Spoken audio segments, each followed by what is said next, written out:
Hey, welcome to Mooney Reads. My name is Beck, and today I'm going to be talking about the books that I plan on reading in the month of June. As you all probably know, June is LGBT Pride Month, so I will be reading almost exclusively LGBT books. The only real exception that I can think of at the moment is going to be that I'll be finishing the Anthropocene Reviewed by John Green, which I've already started. I'm going to work on it some tonight, which is the last day of May, and I'll try to finish it up within the first couple of days of June. So this is the only exception, unless something else happens, but everything else is queer. Throughout the course of the month, I do have a few readathons that I'm going to be a part of. Several of them are kind of co-occurring. Read-O-Rama and the Queer Lit Readathon both happen from the 6th through the 12th. The Queer Lit Readathon is, as the title would imply, a readathon all about reading queer books. And they've got a bingo board for that. Read-O-Rama is a more general readathon, and it also has a bingo board. So I have books that fit both of these. However, I am going to be using the Queer Lit Readathon's bingo board to set up the first 2 full weeks of the month, so from the 1st to the 14th. The other thing that I'll be doing during this time frame is the 48-hour queer readathon on Instagram that I'm actually co-hosting with Lesbian Reader and a couple of other people. I'll put information about that in the description. We haven't really done posts for it yet because we're still figuring out the logistics, but that's going to be from the 11th to the 12th. Then in the second half of the month, the 48-hour queer Blackathon is happening. I believe that's from the 19th to the 20th, whatever that weekend is that week. And I plan on participating in that as well. So we can get into the books. Now for the first half of the month, on top of using, those reading prompts, I am also going to be reading almost exclusively lesbian books. There are 2 exceptions to that. One I've already talked about, John Green. The other one, I'm starting the book within the first half of the month, but I do not think I'll be finishing it because I'm buddy reading it with somebody who doesn't do booktube, therefore doesn't read books at a ridiculous speed, so we're going a little bit slower through it. But I'm going to be working my way through You Will Get Through This Night by Daniel Howell. So this is going to be kind of an all-month thing. But other than that, I can get into the books that I plan on reading for the first half of the month with the Queer Lit Readathon in mind. First, I'm going to be finishing Sister Outsider by Audre Lorde. I'm already about halfway through, maybe a little more than halfway through with it. This is an essay collection from Audre Lorde, who is a prominent Black lesbian activist who also talked about being a mother and a cancer survivor. And even though there's no poetry in this, she prominently talks about being a poet and the impact that that's had. So far as the Queer Lit Readathon is concerned, this covers the prompts intersectional and underrepresented identity, which the majority of these books cover. But it is also vintage, so it's over 20 years old, and it's fulfilling the free space, which I'm putting as nonfiction. The next book that I have is also nonfiction, and that is Our Lives Matter, Womanist Queer Theology by Pamela Lightsey. So this is a book that kind of talks about utilizing Christian theology, but specifically with a queer womanist lens.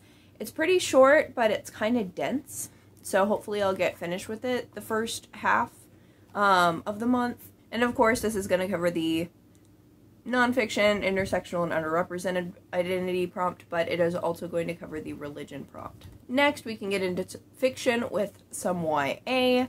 Last Night at the Telegraph Club by Malinda Lo. This is set in 1950s Chinatown. The main character is Asian American and figuring out that she's lesbian and sees an ad for a lesbian bar in the newspaper.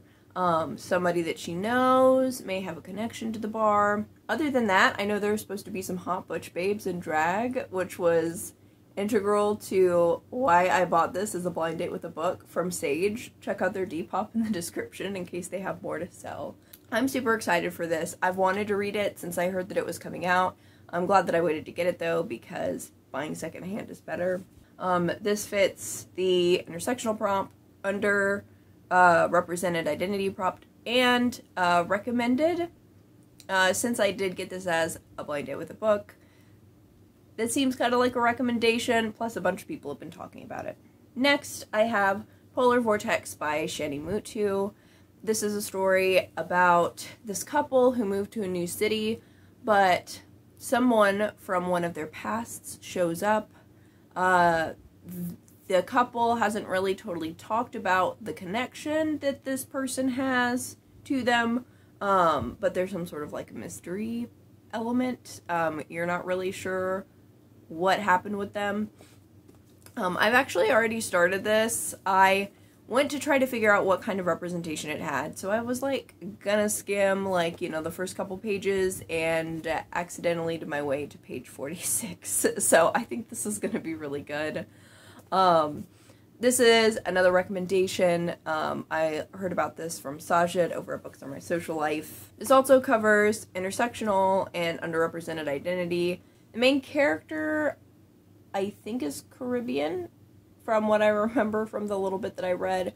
And I know the author is from Trinidad, if I'm not mistaken. So this would cover intersectional and underrepresented identity. And it is a hard-hitting contemporary. Next, I have a graphic novel, SuperMutant Magic Academy by Jillian Tamaki. I'm not really sure what the plot on this is, other than what I could get from the title. They're in a school, and I know that the main character is the lesbian. Jillian Tamaki was also the illustrator for Skim, which she wrote with Mariko Tamaki, who's her cousin. I had some qualms with Skim, but overall it was pretty good. I've really loved Mariko Tamaki's other work, so I wanted to look more into Jillian Tamaki. This covers the intersectional prompt because the author is Japanese, as well as underrepresented identity within that. And this covers the superhero prompt.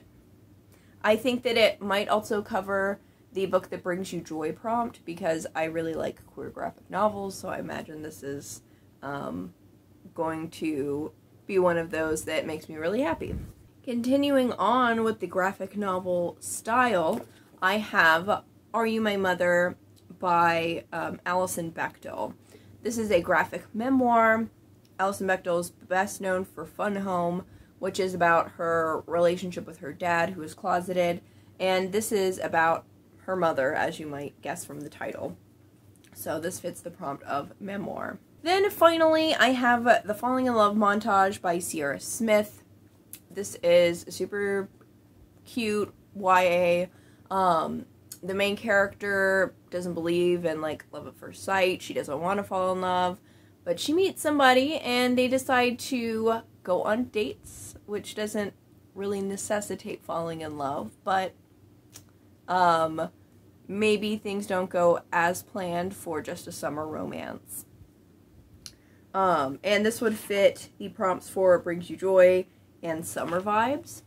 This is probably going to be towards the bottom of my priority list unless, you know, I change my mind, which is extremely possible. Y'all know I can't follow a TBR. But I'm really excited for this because it looks super adorable. So those I'm going to try to read in the first 2 weeks. I'm banking on not being in like a mini reading slump, which I don't know what my reading patterns are in actuality. But I did want to specifically pick some out for Read-O-Rama so that I can be sure to, you know, do something in the limited time that I'm supposed to. And I will be reading more than just this within those two, but I've decided to, for sure, put aside the graphic novels, so SuperMutant Magic Academy and Are You My Mother, because with these two, I get 2 bingos, even if these are the only things that I read. SuperMutant Magic Academy fits the Rama prompt, because we have R-A-M-A in the title. Free Space can be graphic novel. Favorite genre, queer graphic novels, and by POC author. And then Are You My Mother fits for the free space of graphic novel. Technically the favorite genre if we're doing it loosely, but also the backlist. And then they're both LGBT. So that is my just packed first 2 weeks. It's going to be primarily lesbian books. It's going to be a great time. So far as the last part of the month goes, I have a lot in mind that I want to read, but I'm making myself chill out a little bit. But I do have 2 buddy reads that I'll talk about, and what I plan on reading for the 48-hour Queer Blackathon, and then maybe 1 or 2 other small things. The first buddy read that I have is Between Perfect and Real, which I'll be reading with Sage. This is a new release YA with the main character who I think is just figuring out that he's a trans man, and he gets to play the role of Romeo in his school's production. But the school's wanting to do kind of like a gender bent thing with the play, so that causes some issues. There's also a romance in it, and that's basically all I know, but I've been pretty excited for it, so I hope it's going to be good. The other book that I'll be reading is The New Queer Conscious, which I'll be buddy reading with Wilma from Life Goofer, and this is a little nonfiction. It's part of the Pocket Change Collective, which Beyond the Gender Binary is a part of, and I adored that. I adore Alok, the person who wrote it. So I'm looking forward to this. This is written by a Jewish queer activist, and I'm looking forward to what they have to say. Next, we can move on to my plans for the Queer Blackathon. I only have 1 book that I'm planning ahead of time. If by some miracle I finish this, or if I'm in a different headspace for something shorter, I'll figure something out. But the 1 book that I for sure want to get to within this readathon is An Unkindness of Ghosts by Rivers Solomon. This is a sci-fi book that's set in space, and this particular ship is set up like the antebellum South, and the main character is in kind of the bottom quarters. I'm not 100% sure really what happens plot-wise, but I'm okay with that. I'm really excited for it because I really loved The Deep, and I really want to get Fair newest book, Sorrowland, but I'm making myself read this first before going and getting another book. Then I have just 2 other things that I know that I want to work on. I have about 100 other things that I, in theory, would like to get to, but these 2, I think, are realistic expectations for things to get to. I would like to get back into We Want It All, an anthology of radical trans poetics, which is a radical poetry anthology. I started reading this in April and was really enjoying it, and then I've set it down since then, so I really want to get back to it. And then the other book that I really want to get to is I Hope We Choose Love, a trans girl's notes from the end of the world, which was on my TBR last month, and I did not get to it. Much like the majority of my TBR from last month and the month before, but that's just life. So, that is it. So, these are the books that I hope to get to this month. If you've read any of these, definitely let me know what you thought about them in the comments below, and let me know what you're reading for Pride Month. Thank you all so much for watching. Bye.